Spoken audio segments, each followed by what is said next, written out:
የማሰነ ክቡር የሚሆን ወንጌልን ቃል እንሰማው ዘንድ እንሳለመው ዘንድ በሱም ደስ ይለን ዘንድ ለዚህ የበቃን ያደረግከን ሁሉን ያዝክ አምላካችን እግዚአብሔር ሆይ ለአንተ ምስጋና ይገባል።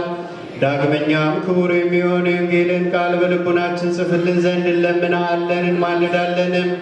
ጌታችን ኢየሱስ ክርስቶስ በገባበት በዚህ በመሠዊያ ልመናችንን ተቀበል። በእኛም በወገኖቻችንም ላይ ይቅርታንና ቸርነትን ላክ።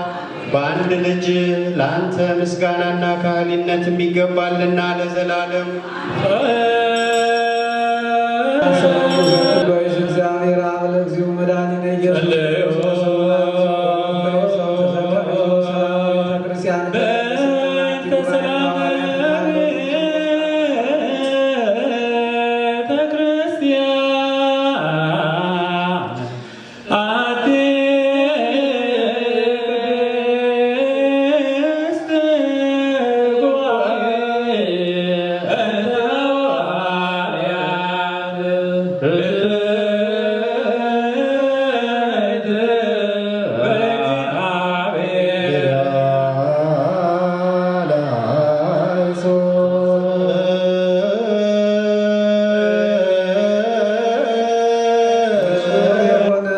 ቅዱስ ቁርባኑ ይቀበል፣ ንጹሕ ያልሆነ ግን አይቀበል። ለሰይጣንና ለመላእክተኞቹ በተዘጋጀ በእሳተ ገሃነም እንዳይቃጠል።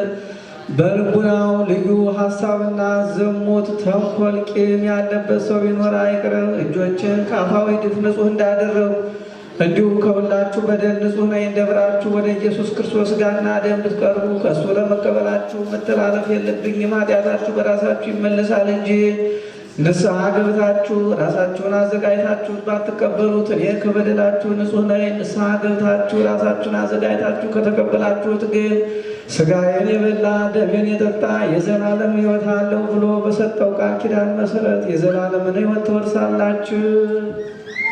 ይህን የሊቀ ጳጳሱን ቃል ያቃለለ ወይም የሳቅና የተነጋገረ ወይም በክፋት ቁመ ቢኖር ጌታችን ኢየሱስ ክርስቶስን እንዳሳዘነው የወቅ ይረዳ። ስለ በረከት ፈንታ መርገምን ስለ ኃጢአት ስርየት ፈንታም ጋር ነፍሳትን ከእግዚአብሔር ዘንድ ይቀበላልና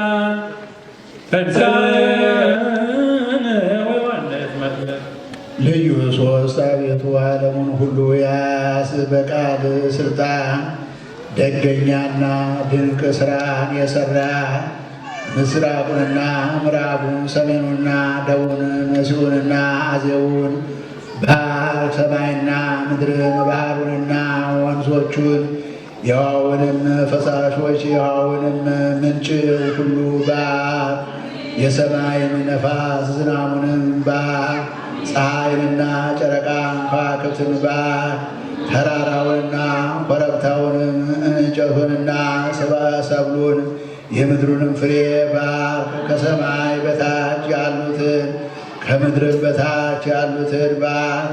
አምላካችን ክርስቶስ ሆይ በልቦናቸው ስምህን መፍራትን ምላ። አኗኗራቸውም እስከ ዘላለሙ አከናውን።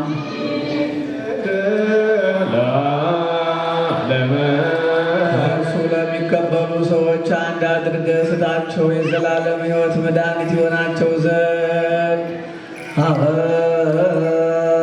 አበላቸው። አቤቱ ኃጢአታቸውንም ሁሉ ይቅር በላቸው። ቸር ሰው ወዳጅ ሰውን የምትወድ አንተ ነህና ይቅር በአምላካችን እግዚአብሔር ሆይ ማት የራቀ ምሕረትም የበዛ እውነተኛም የምትሆን የኔን ኃጢአቴን አስተስርይልኝ። ወንዶችንና ሴቶችንም አገልጋዮችን ሁሉ ከበደልም ከመርገምም ሁሉ አድናቸው። በቃላችንም ቢሆን በስራችንም ቢሆን በሀሳባችንም ቢሆን አቤቱ አንተን ብንበድል በማወቅ ወይም ባለማወቅ ብንበድል አስተስርይልን፣ አቃልልን፣ ይቅር በለን። አምላካችን እግዚአብሔር ሆይ አንተ ቸር ሰው ወዳጅ ነህና አቤቱ የተፈታን ነፃ የወጣን አድርገን ወገኖችን ሁሉ ፍታቸው። ኃጥእ መሆንን የንም አገልጋይን በቸርነት ፍታኝ።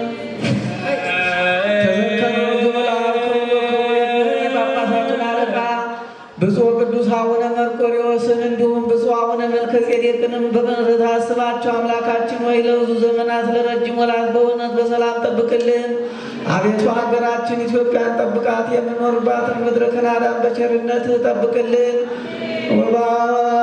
የኤጲስቆጶስ ኤጲስቆጶሳቱን፣ ቀሳውስቱን፣ ዲያቆናቱን፣ አንባቢዎቹንና መዘምራኑን፣ ደናግሉ መነኮሳቱን፣ ባልቴቶችና አባት እናት የሞቱባቸውን ወንዶችና ሴቶችን፣ ሽማግሌዎቹንና ልጆቹን ክብርት በምትሆን በዚህ ቤተ ክርስቲያን ያሉትን የቆሙትን የክርስቲያን ወገኖች ሁሉ ክርስቶስን በማመን አጽናቸው።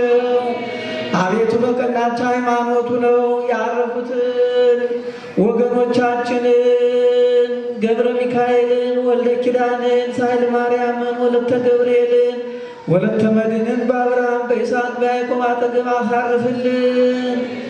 እኛንም ከኃጢአት ሁሉ ከመርገሙም ከበደልም ከክደትም ሁሉ በሐሰት ከመማል ሁሉ ከመገዘትም ሁሉ አድነን። በክህነትና በርኩሰት ከአላውያን ከአረማውያን ጋር አንድ ከመሆን ጠብቀን። አቤቱ ጥበብንና ኃይልን ልብንና ልቡናን እውቀትንም ስጠን። እንግዲህ ከሚፈታተንን ከሰይጣን ሥራ ሁሉ እስከ ዘላለሙ እንርቅ እንሸሽም ዘንድ አቤቱ ሁልጊዜ ፈቃድን ውድንም እንሰራ ዘንድ አድለን። ስማችንንም በመንግሥተ ሰማያት በሕይወት መጽሐፍ ከቅዱሳንና ከሰማዕታት ሁሉ ጋር አጻፍልን። በጌታችን በኢየሱስ ክርስቶስ በእርሱ ያለ ክብር ለአንተ ይገባል፣ ከእርሱ ጋር ከመንፈስ ቅዱስም ጋር ዛሬም ዘወትርም ለዘላለሙ።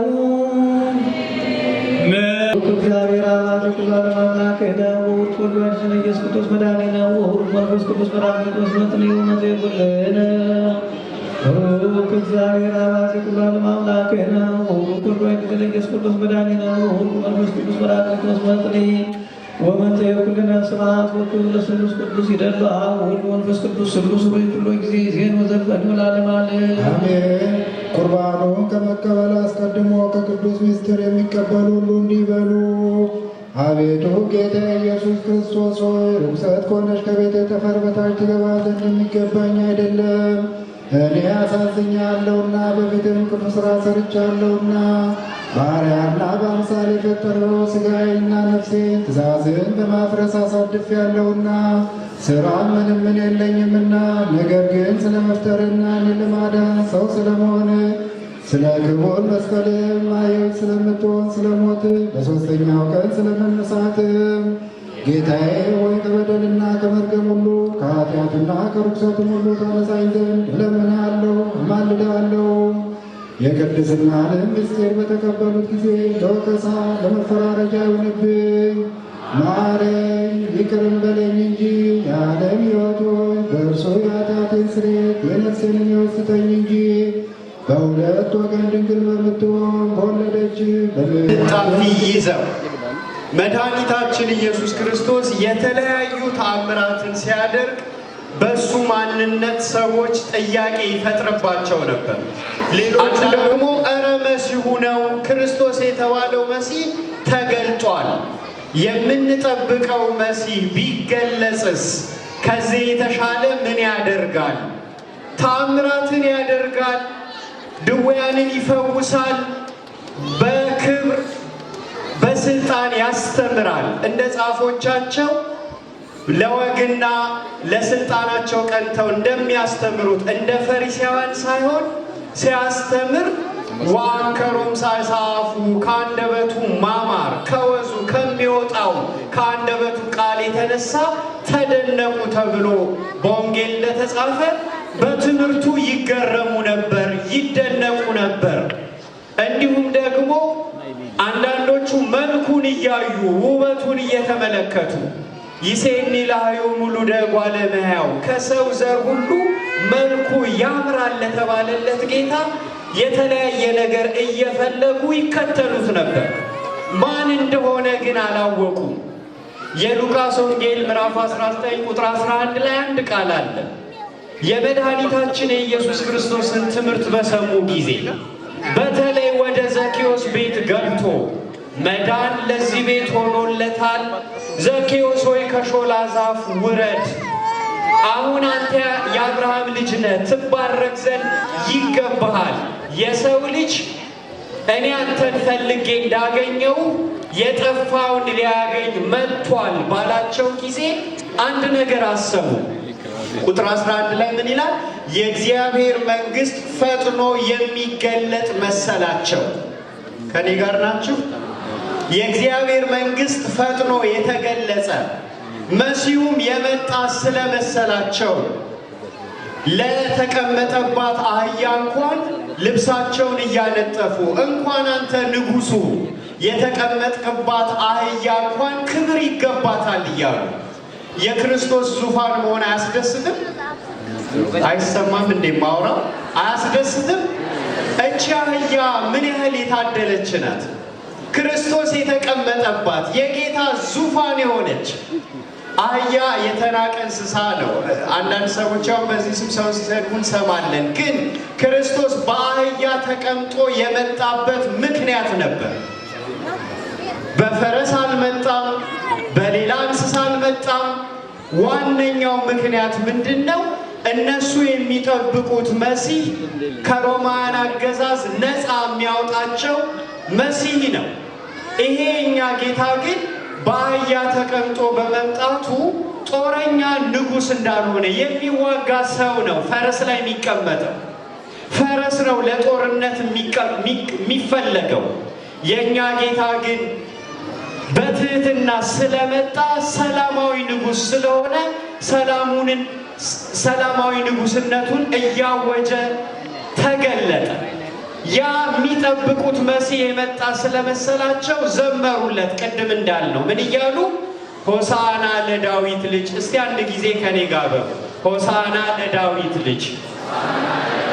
በጌታ ስም የሚመጣ መስክሩለት። ይህ ምስክርነት ነው፣ የተባረከ ነው።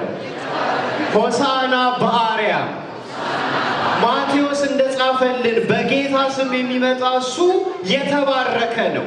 በአርያም በሰማያት ሆሳዕና ለእሱ መድኃኒት ነህ መባል ይሁንለት። ይሄ ንጉሥ መድኃኒቴ ነው። በጌታ ስም የሚመጣ እሱ የገለጣት የአባታችን የዳዊት መንግስትም ምንድናት? የተባረከች ናት። ንጉሡ ቡሩክ ነው። መንግስቱ የተባረከ ነው። ለዚህ ለእስራኤል ንጉሥ ሆሳዕና በአርያም መባል ይገባዋል። እጹብ ነገር ለሚያደርገው ንጉሥ ወደ ምድራዊቷ ቤተ መቅደስ ኢየሩሳሌም ወዳለው ቤተ መቅደስ በዚህ ክብር ገባ። ቅድም ብፁዕ አባታችን ቅዳሴውን ሲመሩ እንደሰማችሁ ወደ መቅደስ የመግባቱ ነገር እጅግ የሚደንቅ ነው። እጹበ ነገረ ተገብረ ውስተ ቤተ ጸሎት ጊዜ ይበውዕ ሊቀ ካህናት፣ የካህናት አለቃ ኢየሱስ ክርስቶስ ወደ ምድራዊቷ ቤተ መቅደስ በገባ ጊዜ ድንቅ ነገር ተደረገ። በወአቢሃ እግዚአጋስት ወመናፍስት እንዘ ይጽያን ዲበ አድግ ትሑት፣ የነገስታት ንጉሥ በላይ ያሉ የአጋስት የመላእክት ንጉሥ ሆኖ ሳለ መድኃኒታችን ኢየሱስ ክርስቶስ ወደ ምድራዊቷ ቤተ መቅደስ በትህትና በአህያ ላይ ተጭኖ ገባ። ግን ክርስቲያኖች አንድ ነገር እንድታውቁ የምፈልገው ይሄ ንጉሠ ነገሥት ወደ ምድራዊቷ ቤተ መቅደስ ብቻ አይደለም የገባው። ወደ ሰማያዊቷ ቤተ መቅደስ ደግሞ በደሙ እኛን ባዳነበት ደሙ በክብር ገብቷል።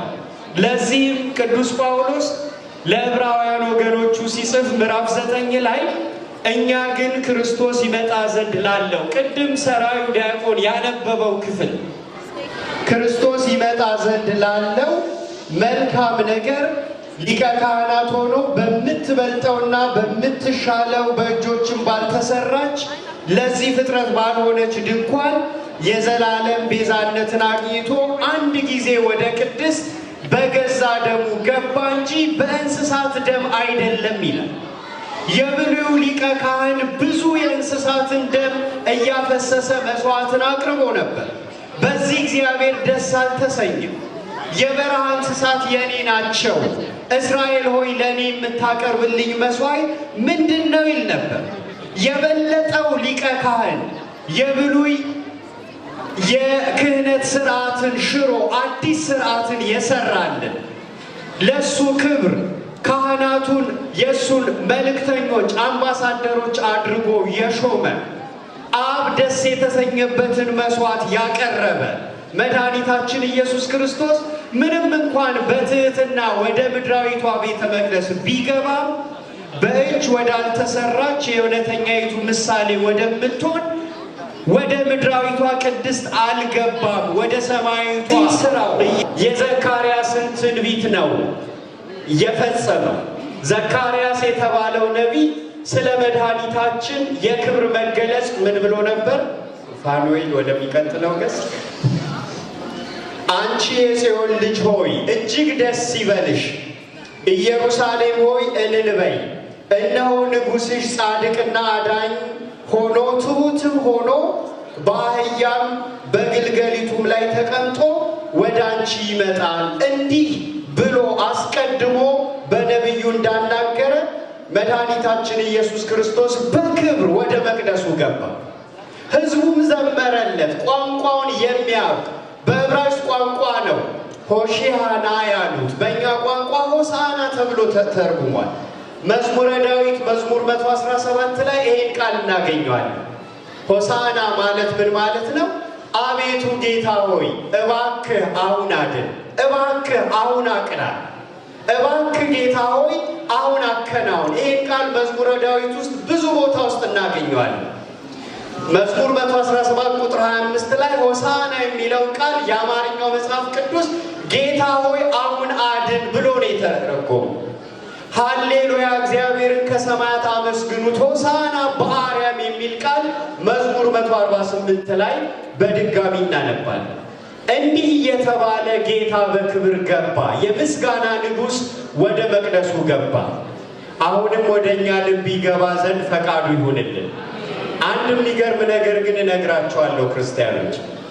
በዕለተ እሁድ መድኃኒታችን መስዋዕት ሆኖ ከመሰቀሉ ከ5 ቀናት በፊት የዘንባባ ዝንጣፊ ይዘው ሆሳዕና በአርያም ያሉት ልብሱን ያነጠፉለት እንኳን አንተ የምትቀመጥባት አህያ እንኳን ክብር ይገባታል ብለው ለአህያይቷ ልብስ ያነጠፉ ሰዎች በሳምንቱ ክርስቶስ ሲፈረድበት ካህናቱ ቀንተው ጻፎች ፈሪሳውያን ጲላጦስ ፊት ሲያቆሙት ከ5 ቀናት በፊት ሆሳዕና እያሉ የጮሁ ሰዎች ምን ብለው ነው የጮሁት? ከ5 ቀን በኋላ ማን ነው የሚነግረኝ? እስቲ በደንብ በሉት፣ አንዴ በሉት። አያሳዝናችሁ?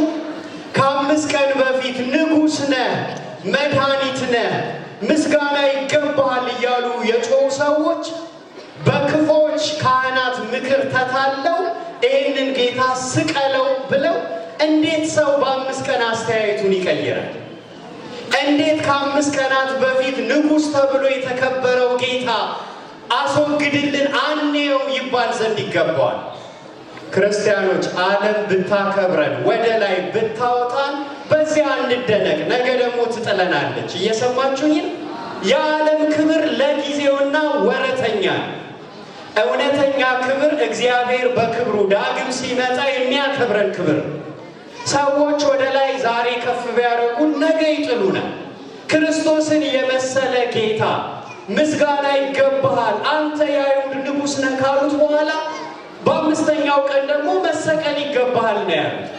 አንድ አገልጋይ የአምላኩን ክብር እንጂ የሰውን ክብር ይፈልግ ዘንድ አይገባም። ለዚህም ነው ዮሐንስ በአገልግሎቱ ራሱን ማሳየት ሳይፈልግ እኔ ላንስ ክርስቶስ ደግሞ ምን ሊልቅ ከፍ ሊል ይገባዋል ሊል ነበር። አገልጋይ ራሱን ሰውሮ እግዚአብሔር እንዲያከብረው በጸሎት ይተጋል እንጂ በሰው ፊት ለመታየት አይቸኩልም። ለምን? የዓለም ክብር ወረተኛ ስለሆነ፣ ጊዜያዊ ስለሆነ። ዮሐንስ በመልእክቱ ዓለምን አትውደዱ፣ ዓለምና ክብሩ የዓይን አምሮቱ፣ ይሄ ደምቆ አጊጦ የሚታየው ውበት የሚሉት ሰዎች፣ ይሄ የስጋው አካል ረጅሙ ጸጉር ነገ እንደ አፈር የሚሆን እንደ ገለባ የሚደርቅ የሚጣለም ዓለም አብለጭልጫ የምታሳያችሁ ነገር ነገ የሚያልፍ ነው። ነገር ግን የማያልፈውን የእግዚአብሔርን ቃል ክብር ፈልጉ ይላል። ቅዱስ ጴጥሮስም ከኢሳይያስ ትንቢት ጠቅሶ የሥጋ ክብር አላፊ ነው፣ እንደ አበባ ይደርቃል፣ የእግዚአብሔርን ቃል የሚያውቅ ሰው ግን ለዘላለም ይኖራል ይላል።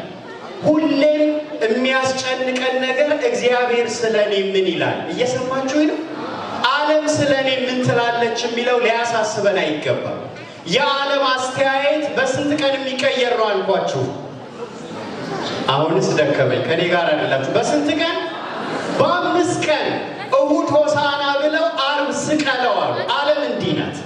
ከዓለም ምንም ክብር አንፈልግም። እግዚአብሔር ካከበረን ይበቃናል። ክብርና ምስጋና ለአምላካችን ይሁን።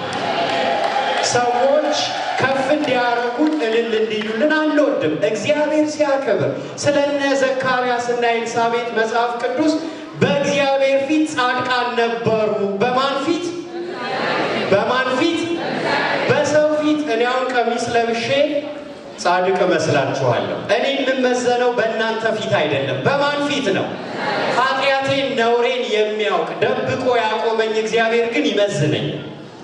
ደስ የሚለው ግን እግዚአብሔር እንደ ሰው አይፈርድም። በምህረቱ የሚፈርድ የምህረት አምላክ ነው። ክብርና ምስጋና ለዚህ ጌታ ይሁን። ሰዎች ድንጋይ ቢያነሱብንም፣ ሰዎች ቢከሱንም፣ ሰዎች ከቤቱ ቢያወጡንም ልጄ ብሎ የሚቀበል እንዲሁም ድንጋይ ለማንሳት የቸኮሉ ሰዎች ቢኖሩ ጌታ ምንድን ነው የሚለው? እስቲ አስቀድመ በወንድም ላይ ድንጋዩን ወርውር ይላል። ይህንንም ጥያቄ ሲጠይቅ አብሮ ኃጢአት ከሌለብህ በወንድም ኃጢአት ፍረድ እያለ ነው የኛ ጌታ። ክርስቶስ የራሳችንን ኃጢአት እንድናይ እሱ ፊት በይቅርታ እንድንበረከክ እንጂ ያስተማረን የሰውን ጉድፍ እንድናወጣ አላስተማረንም። ይሰማችኋል?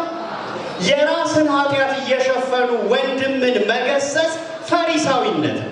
ለዚህም ነው ጌታ አንተ ፈሪሳዊ መጀመሪያ የዓይንህን ጉድፍ አጥራ፣ ከዛ አጥረተህ የወንድምህን ታያለህ።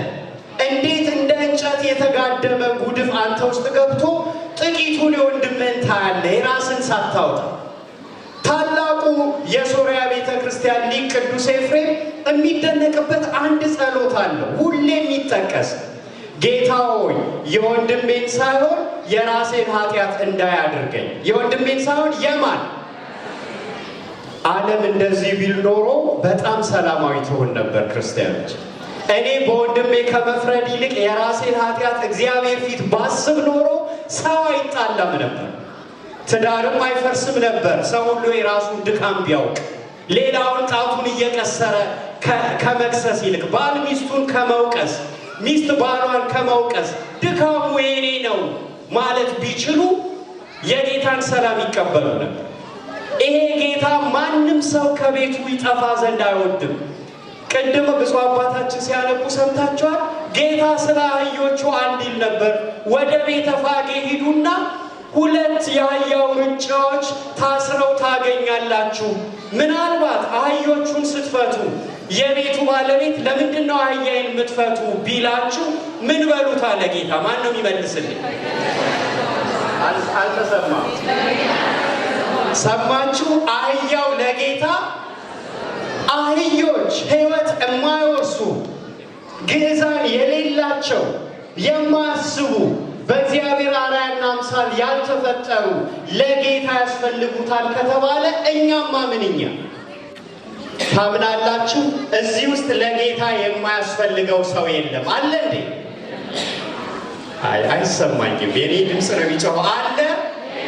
ለጌታ የማያስፈልገው ሰው አለ? ሁላችንም እናስፈልገዋለን።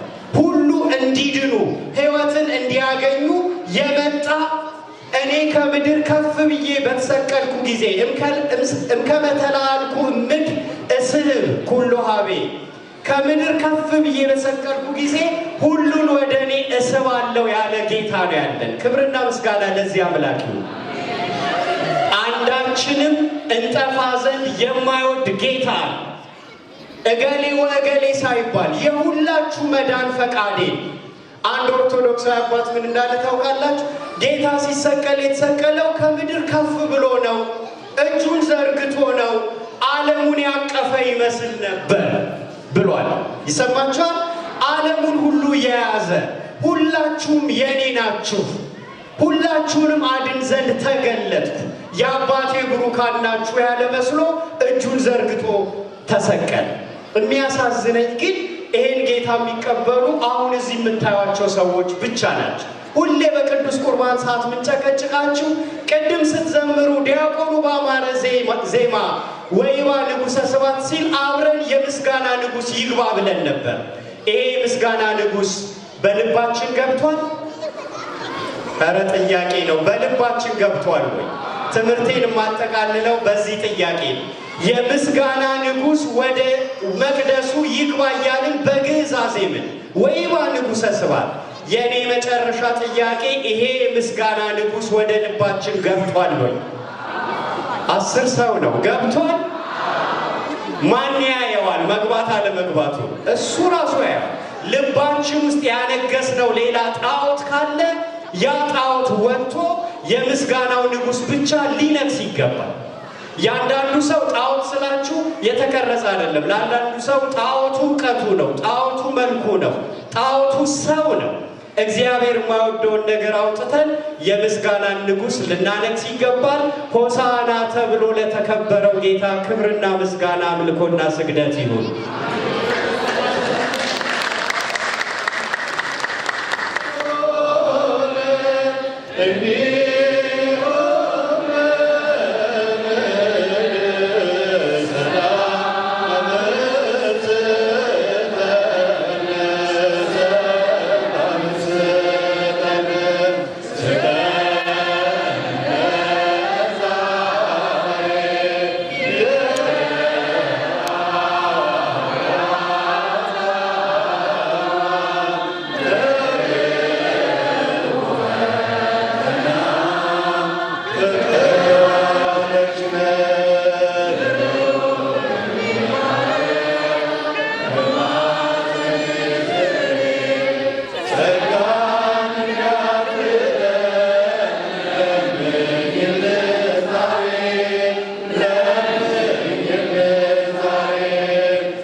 Amen.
የሕያዋን ጌታ የሙታን ሕይወት ተስፋ ለቆረጡት አለኝታ የተቸገሩትን የሚረዳ ኃጥአንን የሚያነጻ ሞትን ያጠፋ የሰይጣንን ወጥመድ ቆርጠህ ለሰው ትውልድ ሕይወትን የሰጠህ አቤቱ ወደ አንተ እንለምናለን ማልዳለንም ለዘላለም የማትሞት ነህ። የሕይወት ሰዓትንም በአንተ ዘንድ ነው። በሃይማኖት ስለሞቱ ስለ ቀደሙ አባቶች ስለ ጳጳሳት አለቆችና ስለ ኤጲስቆጶሳት ስለ ቀሳውስትና ስለ ዲያቆናት ስለ አንባቢዎችና ስለ መዘምራን ስለ ደናግልና ስለ መነኮሳት ስለ ሕፃናት ስለ ባልቴቶችና አባትና ስለሌላቸው በእንተ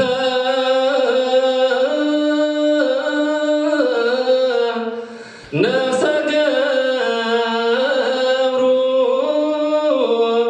እሁነ ገብረ ሚካኤል በእንተ ነፍሰ ገብሩ እሁነ ወልደ ኪዳን በእንተ ነፍሰ ገብሩ እሁነ ሳይለ ማርያም